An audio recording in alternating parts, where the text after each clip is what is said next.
Il y en a qui vont dire, tu aurais dû attendre que ça fasse 3 mois avant de l'annoncer puis de le témoigner. Tu sais, c'est toujours le rabat-joie. Ça ne me tente pas d'attendre 3 mois, ça fait 1 semaine, puis je dis merci Seigneur pour cette semaine-là. Alléluia. Je vais me réjouir de chaque petite victoire que j'ai. Praise the Lord. Mais ça m'encourage. Parce que dans mon temps que je prends chaque jour, que Dieu me parle, un moment donné, dans le plein cœur de mon insomnie puis de toute l'anxiété, Dieu m'avait dit, je vais te redonner ton sommeil. Mais il était un bout, parce qu'à un moment donné, je pensais que je ne le retrouverais jamais, mon sommeil. Ça me prenait toujours une petite pilule, je ne sais pas trop, Tanranzanone, là, je ne me souviens même plus du nom là, de la pilule. Ça ne vaut même pas la peine que vous l'écriviez non plus, parce que ce n'est pas bon pour vous autres non plus. Mais ça m'a aidé à dormir, ça m'a fait faire un bout. Mais là, je me disais, je ne serai jamais capable de me sortir de ça. Ça va bien, je dors bien avec ça. J'ai essayé une nuit, là, 1 mois à peu près. J'ai freaké bien raide la nuit. Là. Je dis, ça n'a pas d'allure, je suis pogné avec ça. Puis là, j'ai commencé à slacker, pris des moitiés. J'ai dit, Seigneur, tu m'as dit que tu me leur donnerais mon sommeil. Tu me redonnerais tout mon sommeil. Mais j'ai dit, je ne ferai pas, moi y aller tranquillement. Tu sais, je ne ferai pas le rebelle, puis dire, oh non, on n'en prend plus, puis regarde, je ne dormirai plus, je ne dormirai pas. À un moment donné, je vais dormir. Tu es allé tranquillement. À un moment donné, j'ai sauté aux pilules naturelles. Tout allait bien. La semaine passée, j'ai dit, on essaye ça, on dort, plus rien. Ça fait 1 semaine. Ça dort. C'est super. Ça dort, c'est merveilleux. Ça dort pareil comme si j'avais une pilule. Je ne sais même pas pourquoi j'ai pris une pilule, finalement. C'est la même affaire. Là. Ça n'a rien changé. Tu sais, je dors aussi bien si ce n'est pas mieux même. Mais je n'ai pas d'effet secondaire dans la tête le lendemain matin, c'est pour ça. Nous sommes dans la vraie liberté en tant qu'enfants de Dieu. Quand on traverse des épreuves, c'est là qu'on découvre que notre Dieu il nous aime vraiment d'un amour inconditionnel. Combien de fois Dieu me dit dans ces moments-là où j'étais down, j'étais abattu, il dit, Guy, mon amour envers toi n'a jamais diminué, même si tu vis l'anxiété que tu vis présentement. Mon amour envers toi ne change pas. Je vais toujours t'aimer d'un amour éternel. Alléluia. Dieu a réaffirmé mon identité de fils de Dieu en plein cœur de l'épreuve que je vivais. Nous sommes libres de recevoir l'amour de Dieu, mais nous sommes libres de le donner en retour. Si vous vivez des moments difficiles, si vous vivez des choses difficiles dans votre vie, c'est une période plus creuse pour vous. Mes amis, mes frères et sœurs, la famille de Dieu, je vous en supplie, laissez-vous pas abattre par ces choses-là. Allez dans les bras du Père. Alléluia. Il va vous faire du bien, il va vous aider. Ça va prendre un peu de temps, parce que lui, 1000 ans, c'est un jour c'est 1000 ans. Fait que lui, le temps, il ne connaît pas ça. Nous, on n'a pas dit amen à notre prière, puis on voudrait déjà que ça soit fini. Là. Mais des fois, ça ne marche pas de même. Puisque nous sommes ses enfants, nous sommes libres de devenir tout ce que Dieu a pour nous. Nous sommes en paix et nous sommes aimés par notre Papa Céleste. Je vais inviter Ben à venir. Avec le Ben aussi. Ben avec le Ben.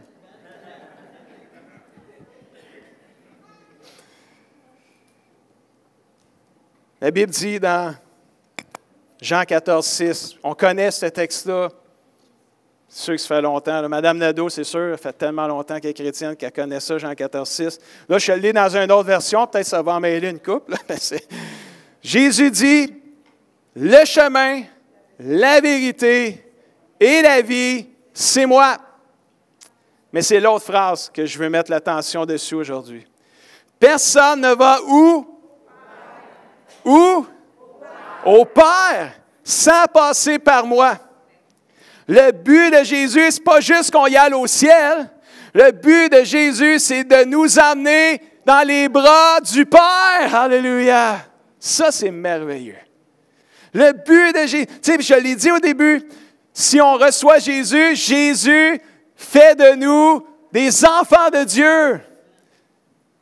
Son but à Jésus, c'est de nous amener au Père. C'est de nous amener dans les bras du Père.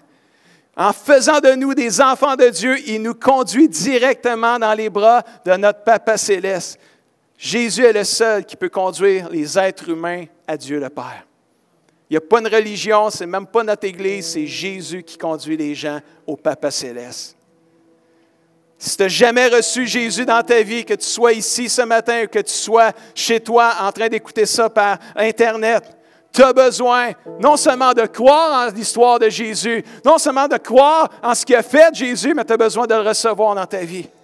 Et quand tu vas le recevoir dans ta vie, il va faire de toi un enfant de Dieu.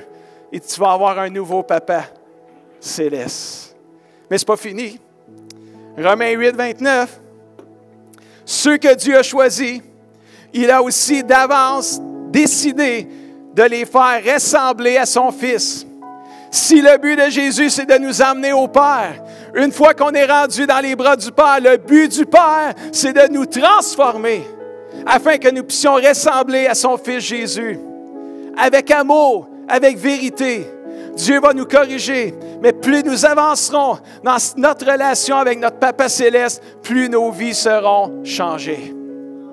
Plus qu'on va ressembler à Jésus. On ne sera pas comme on était avant de recevoir Jésus dans notre cœur. Mais ce n'est pas fini. Ça continue. Romains 5, 5. Cette espérance d'être avec Dieu pour l'éternité ne trompe pas. Parce que l'amour du Père est déversé dans notre cœur par le Saint-Esprit qui nous a été donné quand on a reçu Jésus dans notre cœur. C'est le jackpot, mes amis. Là. Le but de Jésus, c'était de nous conduire au Père. Quand on a dit oui à Jésus, il nous a conduits au Père. Le Saint-Esprit est venu vivre dans notre cœur. Le Père, depuis ce temps-là, est en train de nous transformer à ressembler à Jésus-Christ. Mais le Saint-Esprit, lui, il fait toute une job. Il déverse l'amour de notre Papa Céleste dans notre cœur. Pour qu'on puisse pas juste être aimé par le Père en tant que fils et fille de Dieu, mais pour qu'on puisse nous aimer avec ce même amour les uns les autres. J'aimerais nous laisser avec cette recommandation en terminant ce matin. Hébreux 10, 24. Prenons soin les uns des autres pour nous encourager à aimer et à faire le bien. Voilà, notre identité est claire, définie, confirmée ce matin, renouvelée ce matin. On n'est pas des orphelins sans père spirituel. On en a un père spirituel. On n'est pas des esclaves qui vivent dans la peur, dans l'inquiétude, dans l'angoisse face à l'éternité. On est des fils et des filles de Dieu, frères et sœurs. Si on est fils et filles de Dieu, ça veut dire que Dieu... Vous savez quoi sur Dieu? Si on est des fils et des filles de Dieu, ça veut dire que Dieu, il est notre Père. Facile, celle-là, là. Dieu est notre papa. Mais on va aller plus loin. On va aller plus loin. Ou plus proche. Si Dieu est notre papa, puis qu'on est tous des fils et des filles de Dieu, ça veut dire quoi? Ça veut dire qu'on est des frères et sœurs. Oh, ça c'est le fun. Hein? Tu sais, on dit ça souvent, frères et sœurs, frères et sœurs. Mais tu sais, c'est comme un langage qu'on s'est habitué, frères et sœurs. Là. Mais c'est vrai, on est vraiment des frères et sœurs. Là. C'est pas juste un langage religieux, ça, frères et sœurs.